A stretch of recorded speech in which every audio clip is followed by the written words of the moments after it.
Hi, everybody. I'm honored to be able to welcome you to Amsterdam, a city that was sustainable long before it was cool. I hope you guys all arrived here by bicycle, despite the shocking lack of bike parking in front of this hotel, which I hope Mayor Halsema can do something about. I want to introduce you to Femke Halsema, the mayor of Amsterdam, somebody with a very long history in sustainability, as well as former leader of the Green Left Party in the Netherlands for many years.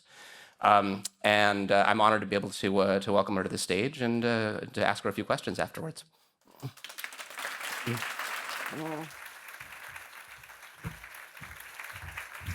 Well, good morning, and thank you very much, Matt, for your nice introduction. I came by car, and that's also the reason that I was late, because there were roadblocks. That's also Amsterdam, and it is my fault, of course. Dear guests, let me begin by extending a warm welcome to all of you who have traveled from other cities in the Netherlands, Europe, and perhaps even further. It's a pleasure and a privilege for Amsterdam to host this important gathering of business leaders and policymakers. And you have come at a special time. In just 20 days, Amsterdam celebrates its 750th birthday. 7.5 centuries since a small community that built a dam in the Amstel River grew into the international commercial and cultural center we know today. From the very beginning, Amsterdam met the challenges of its watery environment with a spirit of commerce, creativity, and innovation. That same spirit is needed again today, not only in Amsterdam, but across Europe and the world. Our current economic model has reached its limits. We must transform, as you all know, our take, make, waste economies into ones that reduce, reuse, and redesign. The good news is that there is a growing consensus around Mario Draghi's call to combine the ambition to decarbonize the European economy with the drive to make it more competitive. As Draghi wrote in The Economist, the EU has reached a point where without action it will have to compromise either its welfare, the environment, or its freedom. End of quote.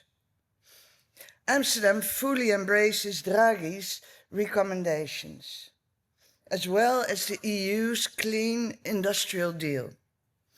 Europe can reach net zero by 2050 if the EU and the private sector work closely together with Europe's great cities, the international business hubs and centers of innovation. Cities are the key to competitive zero-emission Europe. They attract the talent needed for success. They provide the cultural atmosphere where open minds, free thinkers, and entrepreneurs can thrive. Europe's great cities embody the very values on which we can build the Green Deal democracy, rule of law, innovation, openness, human rights, and international cooperation. They unite deep historical roots with an unshakable belief in progress and never ceasing to imagine the future. Let me name a few tangible examples from Amsterdam. The Port of Amsterdam is decarbonizing rapidly, with 340 square meters of solar panels, 340,000 square meters of solar panels, wind turbines powering 20,000 households, and a complete hydrogen chain under development. The port is becoming a hub for the energy transition. Amsterdam is also home to Fairphone, the company that makes the world's most sustainable smartphone, built from recycled and ethically sourced materials. And Sky Energy, another Amsterdam-based pioneer, has built Europe's first sustainable aviation fuel plant in the Netherlands. From reuse of building materials to groundbreaking battery technology, these examples show that the green transformation is already underway in one of Europe's cities. Cities like Amsterdam are eager to work with the business sector. In return, we need the support of forward-thinking and responsible business leaders, because our shared values, as you all know, are under pressure. Around the world, authoritarian regimes are reshaping capitalism to serve power, privilege, and prejudice. Ladies and gentlemen, Europe must reject this. We should be proud of our mixed economy and the fruitful cooperation between states and markets, a model that combines prosperity with fairness, competition, and compassion. And we will be proud again when we hand over to the next generation a Europe that is competitive, carbon-free, and confident. And we can achieve this if Europe's cities and business leaders join in an alliance that keeps its hopeful eyes firmly on our future. Thank you very much.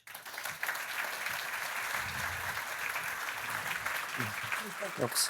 Thanks so much. Yeah, I think it's the most comfortable.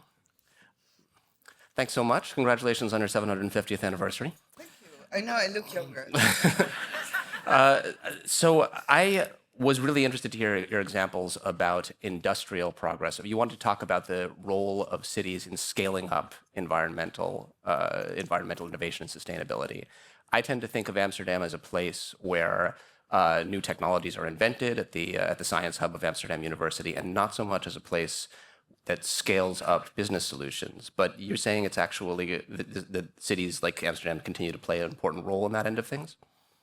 Yeah, I do think so. And yes, we're also very important, I think, although, you know, we like to brag, and especially me as the mayor of the city, I'm appointed to brag about the city. That's how I earn my money. But I think, yes, Amsterdam has always been a place of innovation, and it means intellectual innovation and scientific innovation, but also industrial. I think we have a very long tradition in scaling up industries. And I think it's no coincidence that at the moment, Amsterdam is very strong in green and tech startups.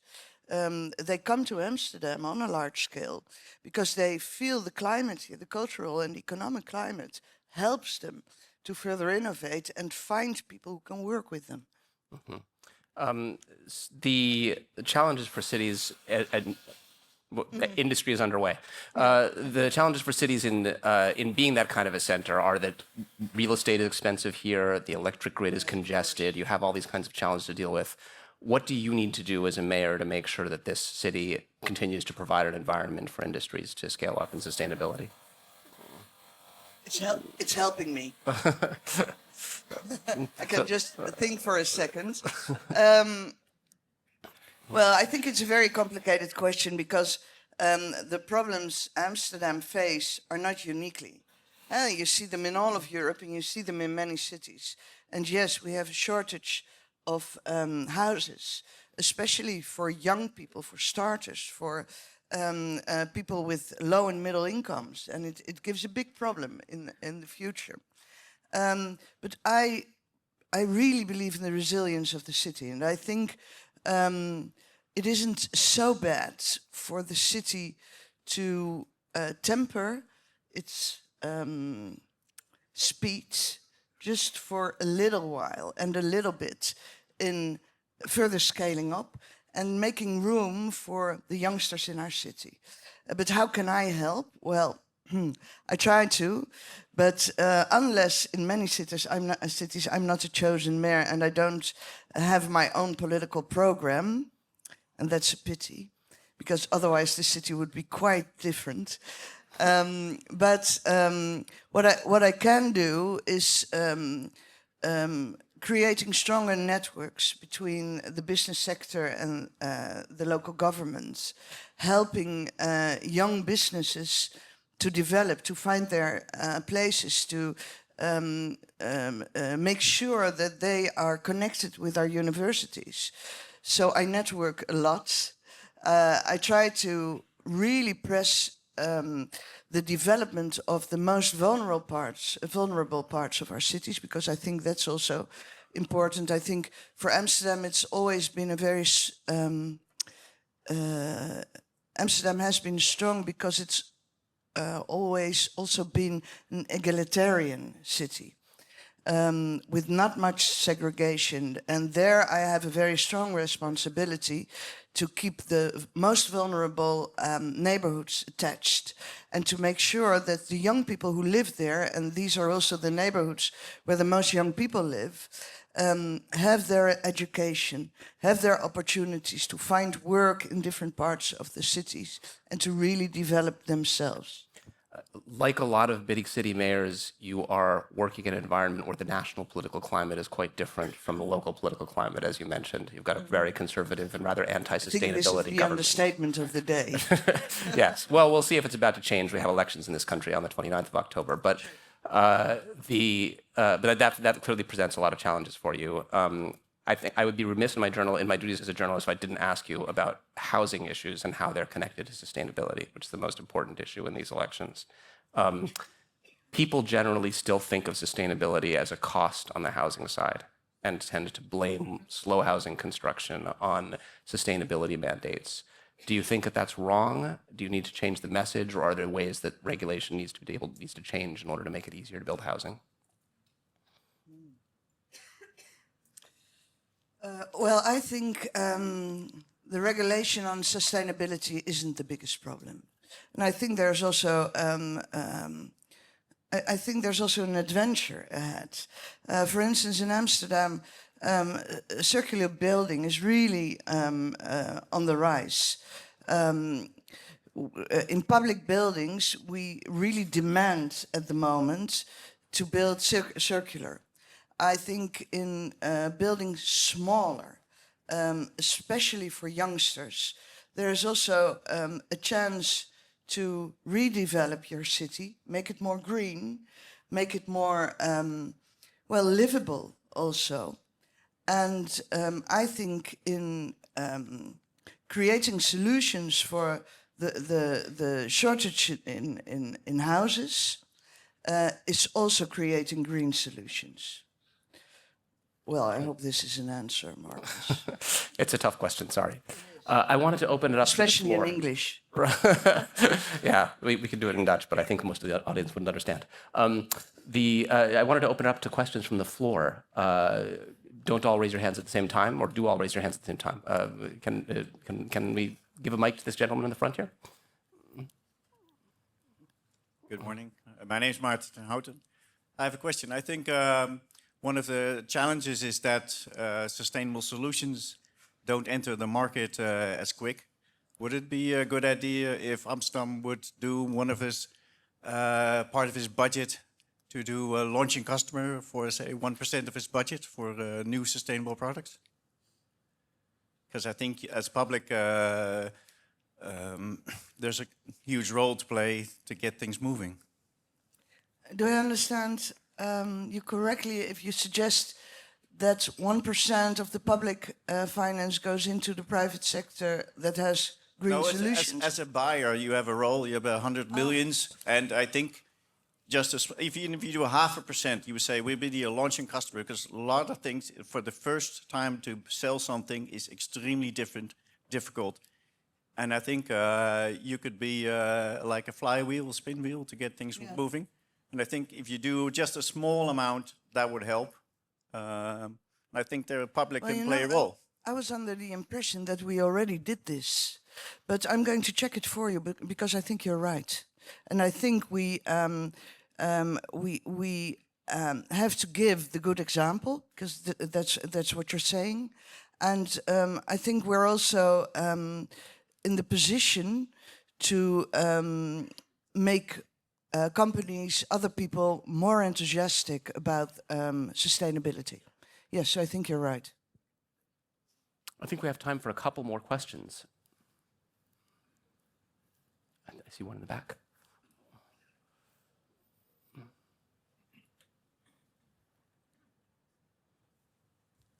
Hi, Mayor. Thank you for your comments. I work in the IT industry, and in Amsterdam, there's traditionally been a big hub for IT infrastructure technology, networks, and data centers.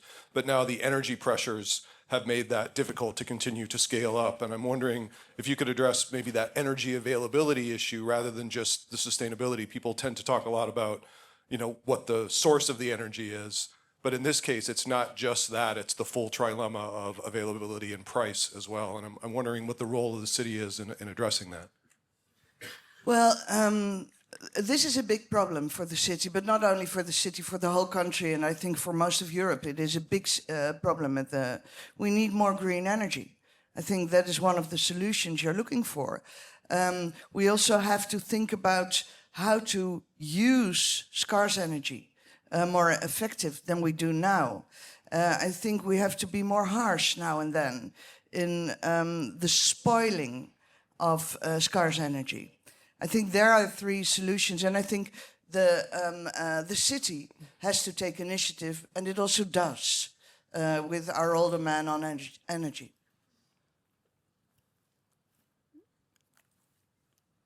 We have a question in the middle in the back here. Can we get a microphone?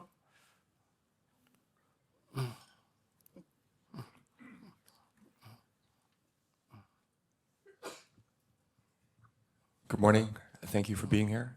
My name is Kai Druisma, and my question is about the political climate, and particularly around the latest elections and the forecast for the current election in the Netherlands. While Amsterdam has been a progressive bulwark, I guess, a bastion, the rest of the country is moving in a different direction. So how do you see the role of the city in making sure that the surrounding municipalities, the rest of the country is also, Moving in our moving direction. in the same direction, yeah. Well, I think you see a divide not only between Amsterdam and the national states, but to most bigger cities in Europe, and for instance in the United States also, and the national governments. I think traditionally cities have been progressive places that thrive on change and development and innovation. And I think more and more cities are going to be important in economic development. It's one of the things Mario Draghi says in his report. We're going to depend on the cities because not only are the cities progressive places, but I think if you look at the local governors, if it is here in the Netherlands or in France or in Germany, we are all quite pragmatic. We are not the polarizing types. We cannot afford to quarrel about symbolic questions or symbolic issues because we live very close to our own inhabitants and our populations and our entrepreneurs. And we have to find practical solutions every day. And I think Mario Draghi is right when he says that the economic zones in Europe, like the Amsterdam region or the Paris region or the region surrounding Milan, are becoming more important, not only because of the concentration of economic activity, but also because of the political climate that is there, because it is pragmatic and it is looking for solutions. And we have to work together in Europe and internationally. Thank you so much, Mayor Halsema. This has been extremely educational and a pleasure. Oh, I hope so. And you have to rush to something more important. Yeah. But thanks so much.